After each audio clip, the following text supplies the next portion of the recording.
En los capítulos anteriores vimos cómo Patrick Clark intentaba descubrir quién se escondía detrás de tanto anónimo, cómo Dorothy regresaba de la selva para recuperar el 50% de la sociedad anónima Clark, y cómo Christine perdía su condición de señora Clark y pasaba al anonimato. Así están las cosas en La Saga de los Clark.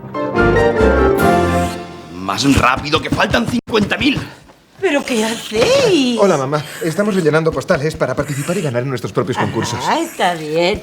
Es conveniente que firme con su nombre. ¿Las has firmado con tu nombre todas? Pues claro. ¡Dios! ¡Muero! ¡Olivia! Estoy aquí.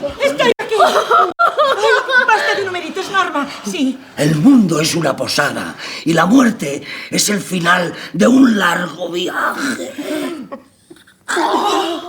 Sic transit gloria mundi. A quien madruga, Dios le ayuda. ¿Pero qué dices? Ay, no sé, es la primera cita que se me ha ocurrido. ¿Qué os ha parecido? Idiota.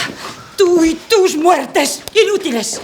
¡Ay, soy tan feliz! ¿Tú? Sí, la vida es bella, los pajaritos cantan, las nubes se levantan. ¿Te encuentras bien? Perfectamente. He venido con unos amigos a desayunar en el jardín. Bueno, haced lo que queráis. Yo me voy de lifting con las amigas. ¿Quiénes son? Hare, Krishna, Rama y Lama.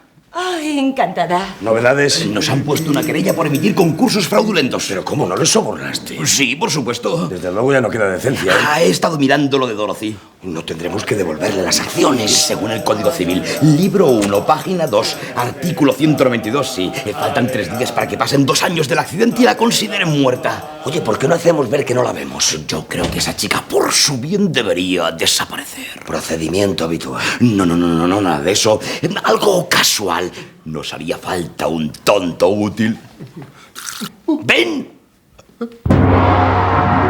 ¿Qué están más amañados, los concursos o los telediarios? ¿Tiene Ben madera de asesino profesional? ¿Por qué las chicas van de 2 en 2 al lavabo? Todas estas preguntas tendrán su respuesta mañana en... ¡La Saga!